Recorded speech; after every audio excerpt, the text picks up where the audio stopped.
what we're not gonna do is acknowledge the fact that June is almost over and I'm only just now filming this video. Hey y'all, welcome back to my channel. Hi, hello, how are you? How has your week been? Yeah, so I hit about my like mid-year slump, which included both reading and filming and editing videos. It's now time to film my May wrap-up. May, best reading month I've had so far this year, which is why I couldn't pass up the opportunity to do a May wrap-up. I could have just made one and put May and June together, but no. May was such a good reading month, I had to give it a video all on its own. So, let's get into it. The first book that I read in May was The Dead Romantics by Ashley Poston. I'm not gonna go too in-depth to this book. It does have its own dedicated reading vlog, so I'll give you a little brief summary. So this book, can't remember for the life of me what the characters' names are, but the female main character, she has always had a talent for being able to see dead people. And she has like ghosts come to her to help them solve one last problem in their lives before they move on to the afterlife. Well, her father passes away, so she goes back home for her father's funeral, and while she's there, she sees her new boss there, who she was very attracted to in the first instance. Now he's dead, apparently. She is trying to help him accomplish whatever goal it is that is keeping him from moving on in his death. I was hesitant to read this book because I have a really awesome talent for creating up ideas of what I think books are about in my head that are completely different than what the book is actually about. So the idea that I had in my head of this book didn't really sound like it'd be up my alley, but I was completely wrong, so I did end up enjoying this book.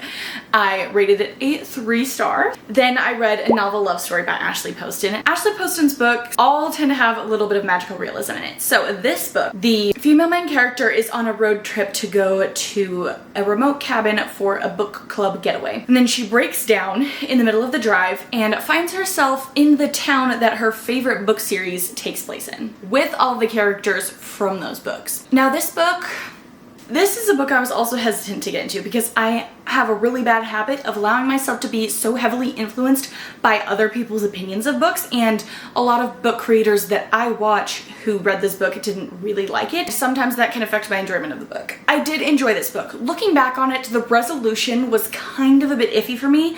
There was an instance that happened that I'm like, if that happened to me, like, I'd be pissed. There would be nothing happening after that if that happened to me. And like, the book would be done, over, goodbye, no happy ending. There was a happy ending, okay? Maybe I disagree with it. But I rated this a 4 stars in the moment.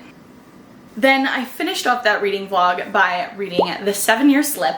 I saved this one for last because from what I had heard on the social media on the tube was that this is people's favorite book by Ashley Poston. I'm so glad I saved this till the end. The female main character inherits an apartment from her aunt that has the ability to travel 7 years into the past. Through this, she met a guy, you know? Maybe they fall in love or something. But, you know, he lives 7 years in the past.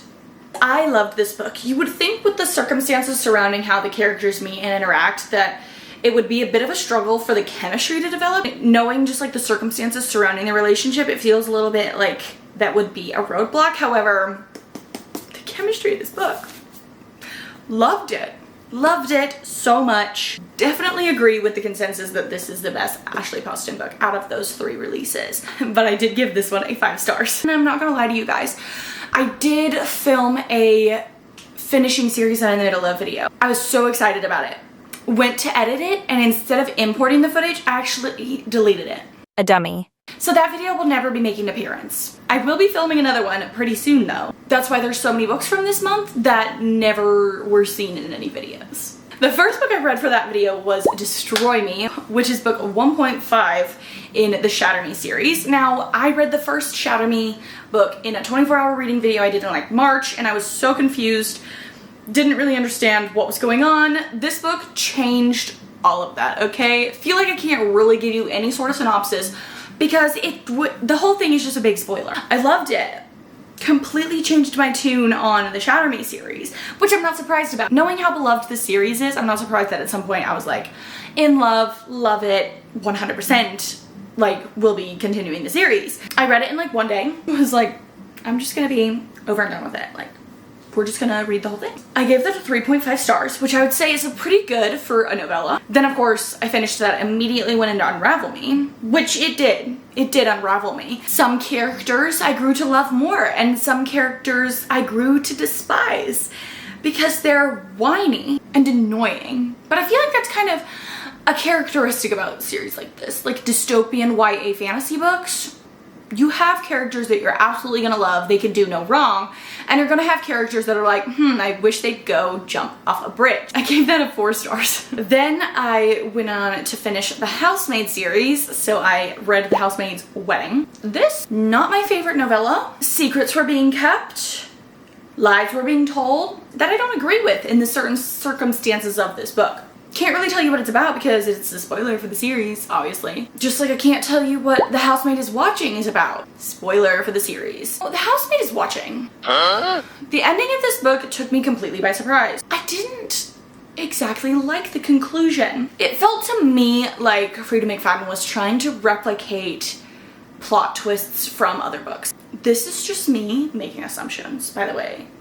These have no basis in reality. This is just my personal feelings. Zero truth to them. It kind of felt like she was trying to emulate Holly Jackson a little bit. Holly Jackson, I love her writing. The endings to her stories are completely bonkers, but they actually make 100% sense. Like, they're crazy and you're like, how on earth did you come up with this in your mind? Because like, I never saw this coming and I've been reading the whole book. How did you come up with this? And that's kind of what it felt like Freida McFadden was trying to do, but it didn't exactly come across 100% because it was a different feel than the first 2 books in the Housemaid trilogy. There wasn't a seamlessness to it. So I rated it 3 stars. I liked it up until the point where it was like coming to light what had actually happened, and I'm like, I don't know about that. Then I read Runaway Bride and Prejudice by Emma St. Clair. This book follows Amelia and Van. This is the 4th book in the Appies series, which is a clean hockey romance series that I've really been loving. This book follows Amelia and Van. Now, they meet on a happenstance occasion at a restaurant, and they hit it off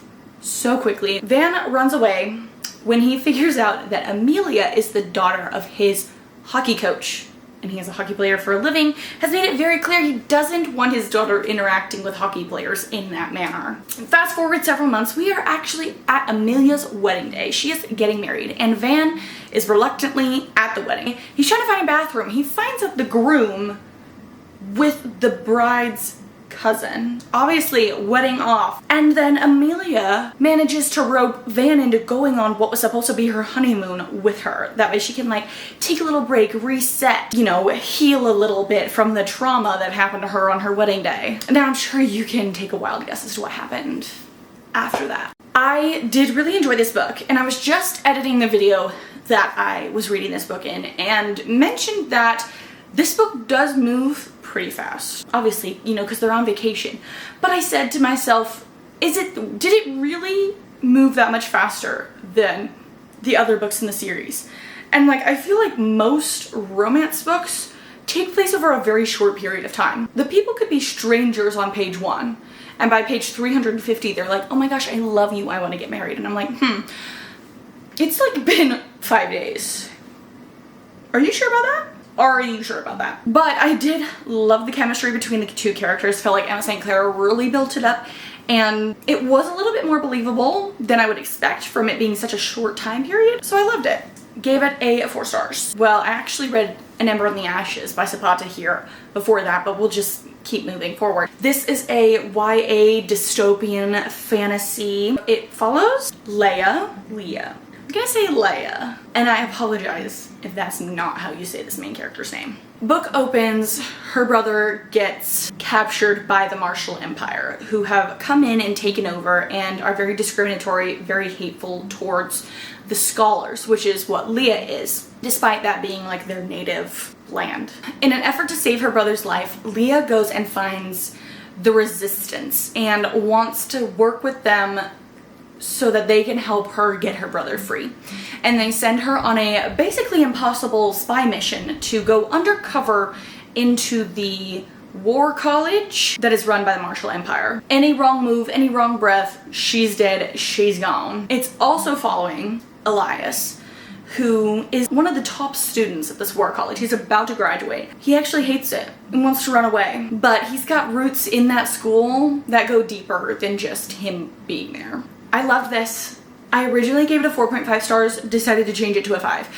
just the immediate aftermath of me reading this book, I just couldn't stop thinking about it. I'm so excited to read the rest of the series. This book was a prime example of a perfect first book in a fantasy series, okay? Because you're not revealing too much, but you're doing a lot of world building that you're going to base the rest of the books off of. But you're also wanting to draw the reader in and make the reader care about these characters and what's happening so that they're enjoying this book, but also wanting to continue the rest of the series.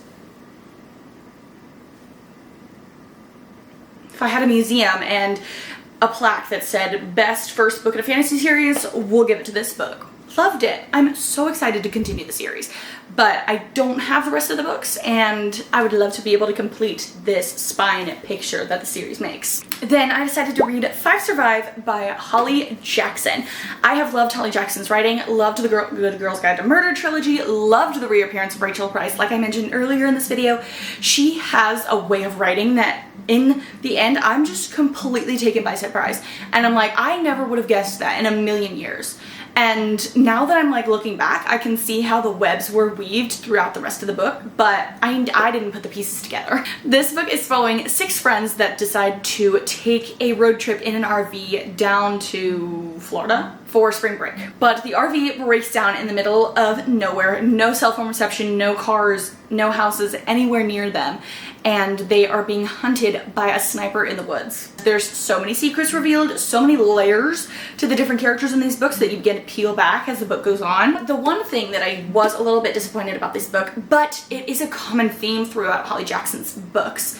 Once the like resolution happens, like at the end of like this story, like the book is over. There is no resolution or conclusion regarding the characters' lives outside of this specific situation, which I understand, not necessarily for a thriller. Like the point of a thriller is to get you scared, get your heart racing. You don't need to know what happens to the characters after this, if they survive or not. I am somebody who, regardless of what genre I am reading, I develop an attachment to the characters. And so I want to know how they're doing, what they're doing a little bit after like something like this happens. But that's not a problem with the writing, that's a problem with me personally. Still loved this book, still gave it 4.5 stars. We'll be reading more of her books, obviously. American Royals by Katherine McGee. I don't know what I thought this book was going to be like.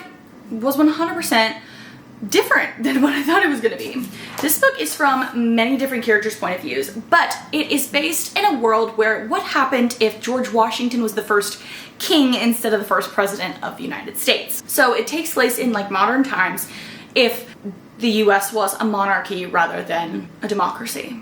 You're following many different point of views, like the heir to the throne, a girl who desperately wants to be a part of the royal family, a girl who doesn't really want to be a part of the royal family, but is kind of entangled up with them anyways, and they all have their different things that they're dealing with, and they're making all of these assumptions about everybody that they're interacting with, and like you see their point of view to find out that those assumptions were obviously 100% wrong.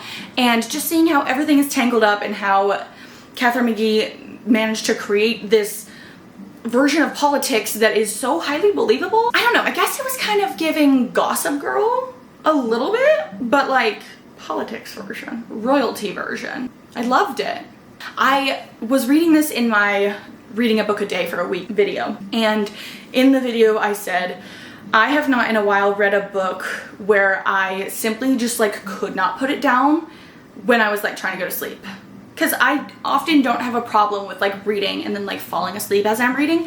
This book I could not fall asleep while I was reading it. I had to actually like force myself to put it down to actually go to bed, because I was just kept reading, was enraptured by this book, and I loved it. 4.5 stars. Then I read Princess in Waiting by Meg Cabot, which is the 4th book in the Princess Diaries series. Now, I'm not gonna lie, I was disappointed by this book. I had such high hopes for it. The other books that I've read from this series have been absolutely hilarious, like laugh out loud funny, and this one just wasn't. I really only had like a couple things that I was just like quietly like laughing at. Nothing that was making people around me question my sanity, laughing at words on paper, which is usually what happens when I read these books. Something surprising that happened in this book is that Mia was kind of annoying me, which hadn't happened before in reading the other books in the series. So overall, it was just a shock to me, and I was not expecting that, like, at all. And so I was disappointed when I finished reading this book and was like, wow, that did not give me the feelings that I was so hoping for, which is just a bummer all around. I ended up giving that a 2.75 stars. Then I finished reading Promise Me Not by Megan Brandy, which is the second book in the Boys of Avix series. Obviously, I feel like this book is trying to play on the popularity of the Boys of Tommen series. Boys of Tommen, Boys of Avix. Boys of Tommen, some of the most popular books to ever come onto Book Talk, BookTube, Bookstagram. I loved Say You Swear. Loved it. It was like I was reading a Wattpad book. That's how it read. Some people use that as an insult. I used it as I had such a fun time. Most of my high school memories are rooted in the fact that I was like heavily into my Wattpad phase. So I enjoyed the nostalgia that it gave. This book,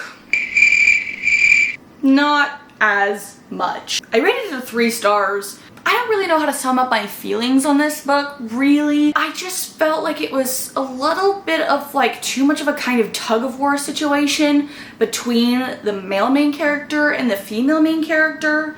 And some of their actions towards each other are a little bit creepy and borderline obsessive, a little bit uncomfortable when you're reading it. You're like, ooh, why is he doing that? Like, she clearly doesn't want him to do that, and yet he's doing it anyways, and everyone's really mad, and who knows why everyone's mad. She stopped talking to him. Why did she stop talking to him? It never really gets explained. And then all of a sudden they're like together, and like 5 pages later the book's over, and you're like, I don't know about that. When Alec Met Evie by Jenny Proctor. Alec has a sister whose best friend is Evie, who has just gotten out of a really bad marriage, but she has a baby that she's got to take care of. She moves down to Harvest Hollow to work an apprenticeship under this lady who fixes string instruments, but she doesn't have anywhere to stay, so she ends up staying at Alec's house. And Alec, from the first minute, ooh, he's so protective over Evie and the baby. I can't remember what the baby's name is. But Alec is also dealing with his own problems with his hockey career, or future lack thereof. Loved it though. Gave it a 4 stars. This one might be tied with Groom of Onezo. All of the books in the series slap. Loved them. Then I read Spiral by Bal Cabra. It had been a while since I had read an open door romance. Forgotten what it was like to read an open door romance. So reading this book, I'm immediately on edge, a little bit uncomfortable, worried that every page I turn, I'm going to be hit with a scene that I don't really want to read. You're following Elias and Sage. Elias played hockey with the guy from Collide, and Sage is a ballerina. They enter into a sort of fake dating situation. The chemistry was fine, however, there were certain parts of the fake dating dynamic that was a bit weird. There were parts of it where I'm like, this conversation is a bit weird. And the fact that you're not seeing any red flags with this is making me uncomfortable. Reading this book was kind of just solidified that I am really kind of out of reading open door romances. Like, they're just not really for me. Like, there are very few exceptions that I will make, one of them being Emily Henry. I have found that I really just don't find it worth it for the plot to run the risk of reading spicy scenes for me personally. Also, reading this book, I was a bit disappointed. I loved reading Collide. I found it absolutely hilarious because one of the characters in the book, Kian, he is hysterical. He is one of the funniest book characters I've ever read in my entire life. Another situation where I was literally dying laughing at words on paper, making people question my own sanity, right? Loved it. So much fun. Was hoping for a little bit more of that in Spiral. Didn't get it. Little disappointed. All that to say, didn't have fun reading an open door romance. If Kian gets his own book, I might strongly consider reading that because love him, love his personality, love his sense of humor. Love that guy. But I did rate this a 2.75 stars. Then I read Fracture Me. Read it in like 30 minutes. This book just continued to make my blood boil. Really. Like, I'm sitting there on the plane trying not to lose my mind at how angry this book is making me.